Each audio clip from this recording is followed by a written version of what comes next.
በዛውንም ቀይሮ በሌላ ቦታ መጣ ማለት ነው። ምንድነው ካምፓኒ በካምፓኒ ኦኬ ሰማንዳ አሌክስ ይሰማል። በካምፓኒ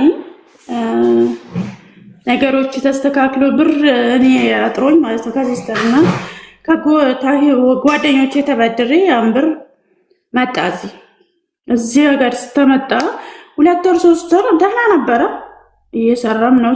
ያኔ ካምፓኒም ስለሆነ ብዙ ፕሮሰስ አለው። በቃ አይዞ የዛሬ ነገ ሌላ ቀን ነው በርታ እያልኩኝ እያጠነካከርኩት እና ላይ መጨረሻ ላይ አሁን ብር ምሳሌውን እኔ ብር እንትን ለልጅቷ ለምን ትልኪያለሽ እና ስለይ ለምን ትልኪያለሽ? እኔ ለልጄ እንትን ነበር የገዛሁት ላሞች ገዝቼ ነበረ ለወተት ማለት ነው እንዳትጎዳብኝ። ከዛ ለምን ገዛሽ ጋትሽ ጋር ብር ፓንች አርገሽ ሚክስ አርገታችሁ አትገዙ ነበር ወይ አንቺ ለምን ትገዣለሽ አለኝ። እኔ ስለ ልጄ አንተ የምታስበው ነገር የለም እንዴት ነው እንደዚህ የምትለኝ አልኩት። የእሱም ልጅ ነች አይደል? እኔ የእሱ ናት እንዲህ ነው ልጃችን። ያኔ ሳይኮሎጂ በቃ እንዴት እንደሚያስብ አላውቅም እንጂ ልጅ ናት። ከዛ እኔ ለሷ ያለኝን ሁላ ህይወቴን ሁላ ለሷ ብኖር ደስ ይለኛል አልኩት። ከዛ እንዴት አለኝ። በቃ ብር ምሰሪው ሙሉ በአካውንቴን አስተካክዬ ነው የመጣሁት እኔ ሊያስገቢ አለኝ። መጨረሻ ላይ አሁን ማለት ነው እዚሁ መጥቶ እየሰራ ማለት ነው። እንዴ አንተ እንዴት ነው አስተሳሰብክ? እንደዚህ አይነት አስተሳሰብ የወረደ አስተሳሰብ ቢሆንም የአገር ቤት እኮ ሄዶ እንትን የሆነ ነገር ራሱ አንተ ወጣህ እኔ አንተ ላይ አስገብቼ ከአንተ እንደገና አምጣ አስገባልኝ ወደ እኔ ብዬ ልልህ ነው ይለዋለሁ። እንዴት አለኝ። ያንቺ አካውንቱ ቁልፍ ነው ተቆልፎበት ነው የመጣው እኔ ላይ አስገቢ ያለውን አለኝ። እጅሽ ላይ ያለው እኔ አካውንት በሌላ አውጥቼ ነበር የመጣሁትና ሲስተር ጋር ነበረ ሌላ አካውንት እሱ ጋር ያለው አለ አካውንት ይሄንን ላከ በቃ እዚህ ላይ ላከው አልኩት። ተጣላን። አሁንም ተመልሶ ማለት ነው ተጣላንና እንትን ነበር ሼካ ነበረ ብር ሐዋላ ብር ምንለከበት ውጭ ላይ በዚህ አካውንት ላይ ያስገባው ወለዋለው። ይሄ አካውንት አንቺ የምታወሪ ሰውዬ ነው እንዴ? ጓደኛሽ ፍቅረኛሽ ነው አለኝ። አሁን የፈቀርሽው ነው አለኝ። ከዛ ምንም አላልኩኝም ስልኩን ዘጋው ማለት ነው በላው ላይ። እንዴት ትለኛለህ አንተ ያለህ እኔ እንዴት ነው ጓደኛ ወይ ፍቅረኛ የሚይዘው ሌላ አልኩት። ከዛ እንግዲህ ለውጥ ሲሆን ያው መተሃል አሁን የዚህ ነገር ውሃ ቀምሰሃል ለውጥ እንዲህ ነው ብዬ ስልኩን ዘጋውኝ። አሁንም እንትን አልኩኝና መጣ እኔ ጋር ማስተዋወቄ ከሰዎቹ ጋር እኔ ጋር መጥቶ ነበር እዚህ ማለት ነው የምሰራበት መዳም ጋር ማለት ነው ከፍሎች ጋር መጥቶ አስተዋወቄው። በቃ መጥቶ እንደማንኛውም ሰው ቤተሰብ ማለት ነው አለ አይደል እንደ ቤተሰብ ተዋውቆ እዚህ እንደው መጥቶ ውሎ አድሮበት የሚሄድ ቀን አለ የጁማ ጊዜ ማለት ነው። ከዛ በቃ አንዳንድ ነገሮች የመስገጃ በቃ ብዙ ነገር መዳም እንትን ትላልና በቃ እሺ ባርታ የዚህ ሀገር ሙቀት አለው ትልና ይሄዳል ተመልሶ ማለት ነው። ተመልሶ ሄዶ በቃ ሁሉ ነገር ብር ያኔ ካምፓኒ ውስጥ ሲሰሩ በቀን 100 ብር ምናምን ነው በወራት ማለት ነው ለምግብ ምናምን ብር ሁላ ሰጠው ነበረ እንዳትቸገር የዛሬ ሌላ ቀን ነው ነገ ለውጥ አለ ማለት ነው። አፍም ስለማቅ ቋንቋም ስለማቅ ከነገ ሌላ ቀን ነው ቀን በቀን የሆነ ለውጥ ይኖራል። ቋንቋም ስታቅ አገርም ስታቅ ተዛሬ ለውጥ ይኖርሃል በማለት እኔ ለሱ ጥሩ ነገር መሆኔ ለእኔ ለሱ ከፉ ሆንኩ ይመስለዋል መሰለኝ። እኔ እንደዚህ አይነት ነገር አማርኞች ይለኛል። ከዛም በኋላ በቃ ወረቀቱን የቡኩን ወረቀት ይንሰራኩለት በኋላ እዚህ ላይ አስገባበሩን ስራው እንደዛ ታዲያም በኋላ ታውኩት። እንደውም በቃ ማለት ነው አሁን እንዴት እንደዚህ ትለኛለህ ማለት አቆምኩት። አሁን ብሎክም አላደረኩትም። ኑር በቃ እንደምትኖር ኑር።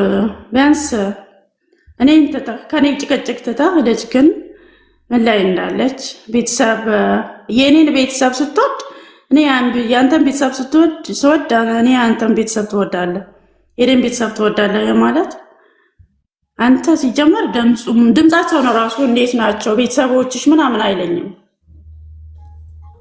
እኔ ግን የሱን ቤተሰብ ከመጀመሪያ በቃ የተዋወቆች ሁሉንም ጠይቄ በቃ አለ አይደለ ትሪት ነው ማድረጋቸው። ገባህ?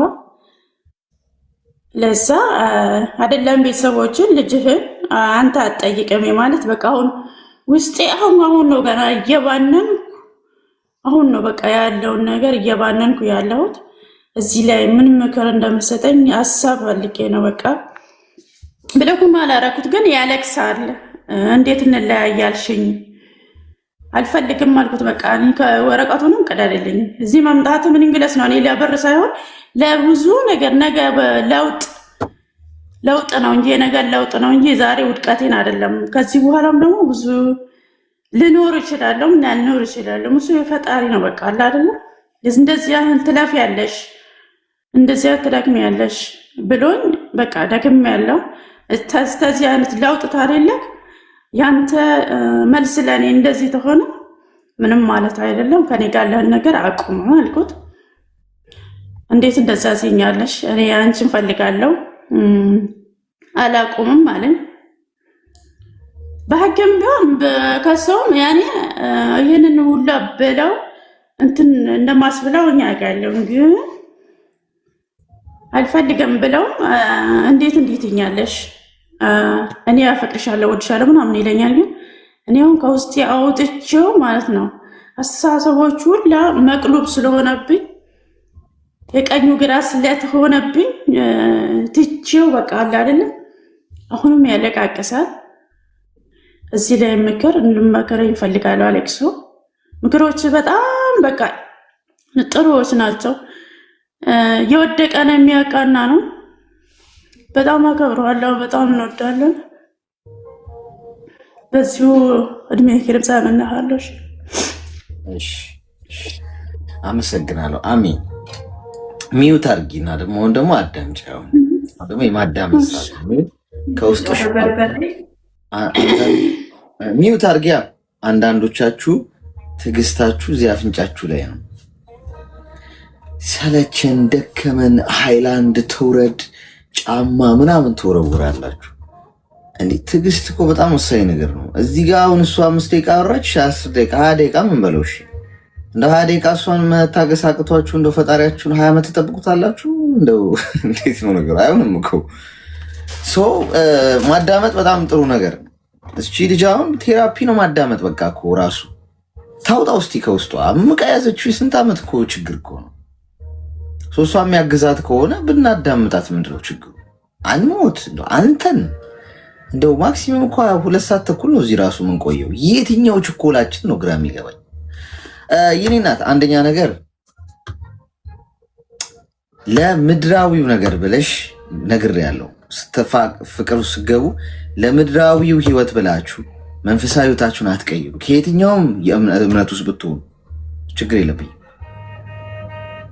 እምነት ዝም ብሎ በሆነ በአንድ የኢሞ ክሊክ እና በሆነ በአንድ የኔ ፍቅር ቁልጵስጵሻ ሰሞናዊ ወሬ የሚቀየር ጉዳይ አይደለም። የትኛውም እምነት ያላችሁ ሰዎች ለፍቅር ብላችሁ ወይም ለሰው ልጅ ብላችሁ የሰማያዊ እምነታችሁን አትለውጡ። ሰው ይክዳችኋል። አየሽ አሁን ካደሽ እሱ በቃ ጥቅመኛ ፈጣሪ ግን እንደዚህ አይደል። ያመንሽውን በእምነትሽ በጭራሽ እንትን ማለት የለብሽ። በተለይ ደግሞ ለሰው ስትይ ሰው ከሃዲ አጋጣሚውን ጠብቆ ይሸውድሻል፣ ጥሎሽ ይሄዳል። ስለዚህ አንድ ይሄ ነው። ሁለተኛ ቤተሰብ ሳይፈቅድ ቤተሰብ እጁን ሳያገብ ይህና ትዳር እኮ ነው እያወራሽ ያለሽ። ቤተሰብሽን ረግጠሽ ሄደሽ ከኤርፖርት መጥቶ ተቀብሎሽ እንዴት ነው የሚያከብሩሽ? ለቤተሰቧ ክብር የሌላትን ሴት እኮ በጭራሽ ወንዱ አያከብርሽም። የዛች ሰሞኑ ወሬ ወከባ ነች። እኔም ብላ መጣች ምናምን ቤተሰቦቹ አቀባበል አረጉልሽ። ከዛስ በውስጡ ግን ታዝቦሻል። እኔ ልንገርሽ፣ ወንዶች የምናስበውን በግልጽ ልንገራችሁ። ወንድ ልጅ የሚያከብራችሁ ሽማግሌ ልኮ ቤተሰቦቻችሁ ጋር ጠይቆ ቤተሰብ ካልፈቀደ ንቅንቅ አልልም ስትሉ ያከብራል። አየሽ፣ ለቤተሰቦቻችን ልጅ ትልቅ ክብር አላት። ቤተሰቦችንም ያከብራል። አንቺንም ካገባሽ በኋላ ሪስፔክት ያደርጋል። ማነ እንዴትነ እንዲህ ማድረግ አችልም ባይ ተቆጪ ስላለው እንደፈለገ ህይወትሽ ላይ ይጫወት እንዴ። ለሴቷ እኮ ክብር የሆነው እኮ ሽማግሌ ልኮ ጠይቆ ማግባት እኮ። ሰውየው የሚያገባት ወንድ ምን አለው? ስራ አለው ወይ? ያስተዳድራታል ወይ? ብንሰጠው እንዴት ነው? ልጃችንን አይበድልም ወይ ብለው አበጥረው ጠይቀው ሽማግሌዎች ፈቅደናል ብለው የሚሰጡት እኮ ምክንያት እኮ ስላለው ነው እንጂ ባህል ብቻ ስለሆነ አይደለም ጋይስ። አንዳንዴ እንደ ባህል በቃ እንደ ተለምዶ ይመስላችኋል። አይደለም። ለሴቷ ህይወት በጣም ኢምፖርታንት ነው ያ። እንደዛ ብሎ የወሰደ ወንድ እንደፈለገ አይንበላጠጥብሽም። እንደፈለገ አሽቀንጥሮ ሊጥልሽ አይችልም። ጠያቂ አለዋ። የሰጡት ይጠይቁታል። አሁን ማን ይጠይቀዋል? ቤተሰቦችሽ ምን ቤት ናቸው? ቢመጡስ ማን ናችሁ ቢባሉ ይችላሉ። ምን ቤት ናችሁ? እናትና አባትሽ።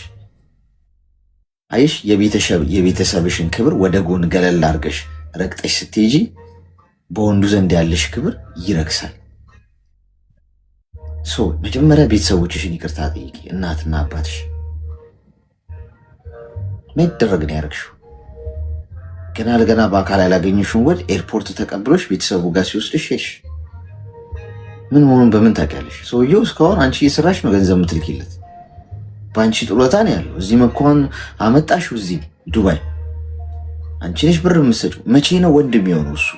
መቼ ነው አስተዳዳሪ የሚሆነው? ፍርድ እኮ አይደለም የኔ ናት። እንደ ወንድ ልጅ በጣም የክብር ጉዳይ ነው ይሄ። ወንዱ ቁጭ ብሎ ሴቷ ገንዘብ እየላከችለት ቋማውን እያስጠረገ መኪና እየገዛችለት ምን እያለ የቤት ኪራይ እየከፈለችለት ምናምን ሰው እኮ ይደጋገፋል። ኦኬ ሊቸገር ይችላል እኮ ሰው ኖርማል ነው። ግን ኮንቲኒየስሊ አንቺ ይህንን እያደረግሽው እሱ መቼ ነው የሚለወጠው? መቼ ነው የሚሰራው? ትንሽ ሊከብደው ይገባል እኮ። እንደ ወንድ በጣም ከባድ ስሜት ነው ያለው ለእኛ ማለት ነው ስልሽ። አሁን ኖርማሊ እንዲህ እንኳን ሲንግሎኝ እንኳን ሳስበው እንዲህ አሁን ገርል ፍሬንድ ኖራኝ እሷ የቤት ኪራይ እየከፈለች ስልክ እየሞላችልኝ እንዴት ነው ቀና ብዬ ማውራት እሷን? ቁጭ ብዬ ነገር እንዴት ነው ስለ ወንድነት ላወራት የምችለው? እንዴት ነው አብረንስ እጅ ለእጅ ተያይዘን ስንሄድ መንገድ ላይስ እንዴት ነው ቀና ብዬ የሚሄደው? የለበስኩት ልብስ እሷ የገዛችው፣ ያረኩት ሰዓት፣ ያረኩት ጫማ፣ የምሰራው ስራ እሷ የከፈተችው። እንዴት ነው እንደ ወንድ ልናገር የምችለው ነው? ነገ ባገባትስ እንደው የቤት ራስ ነህ ተብሎ ወንድ ልጅ ተሹሞ እኔ ራስ ነኝ መሪ ነኝ ብዬ እንዴት ነው ቁጭ ብዬ ላወራ የምችለው? እንዴትስ እንደው ላዝ የምችለው? እንደው ነገር እንኳን ላዘዛት ብል የክብር ጉዳይ ነው የምልሽ። እሱ ነው ለወንድ ልጅ በጣም ለድርድር የማይቀርበው ጉዳይ። በሴት ልጅ ፊት ተረጂ ሆኖ መቆም፣ አቶ መታየት፣ ወድቆ መታየት፣ እንባውን ማሳየት፣ ትክክለኛው ሪል ስሜቱ ነው መነግርሽ። በጣም ለወንዶች ከባድ። ሪል ወንድ ብትሞቺ እንባውን አያሳይሽም፣ ተደብቆ ነው የሚያለቅሰው። እንባ እንኳን የክብር ጉዳይ ነው ለወንድ ነው እያልኩሽ ያለው እንባ። ለዛ ነው ወንድ ልጅ ወጥቶ አደባባይ ካለቀሰ ዘመን ፍጻሜው ደርሷል ነው ይባላል እኮ። በቃ ያ ሰውዬ የመጨረሻ ጨርሷል በቃ ማለት ኦልሬዲ ራሱን ራሱ ለማጥፋት ጫፍ ላይ ነው ማለት ነው። ወንድ ልጅ ወጥቶ አደባባይ እንባውን እያፈሰሰ ከታየ ኔቨር በጣም ከባድ ነው ልጅ ፈልጊ ነው። ይታገለናል።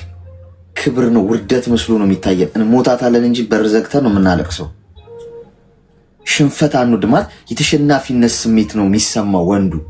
ተፈጥሮ ነው እያልኩሽ ያለሁት ተፈጥሮ ወንድ የሚሰማው ይሄንን ሽሮ አንቺ ተረጂነት ስሜት ሳይሰማው አንቺ ጋር ቁጭ ብሎ ገንዘብ እየሰጠሽው ቤት ኪራይ እየከፈልሽለት ስራ ክፈት ብለሽ እየላክሽለት ጫማ እያስጠረቀ በየመንገዱ እየሄደ ምን አይነት ባል ነው የሚሆን? ለዚህ ነው ቤተሰቦችሽን ይከዳሽው። አየሽ፣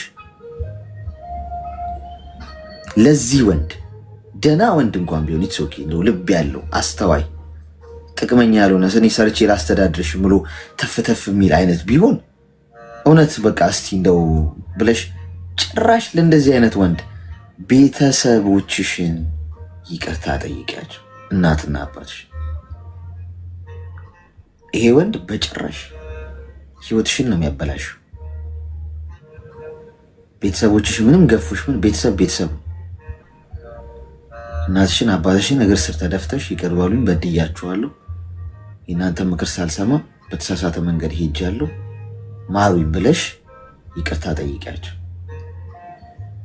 ከዛ ውጪ ሌሎች የተፈጠሩት ነገሮች አንዴ ሆነዋል። ኦልሬዲ ተለያይታችኋል አይደል? ስለዚህ የሚያለቅስ ወንድ ያው ማስብ እንግዲህ አንቺ ጋር መጥቶ ጥቅሙ ቀረበታ። የሚያለቅሰው ለዛ ጥቅሙ ቀረበት። ሰርቶ ያስተዳድርሽ። ሲስቱ ወንድነት የሚፈታተነው እንኳን ሰርቶ ያስተዳድርሽ።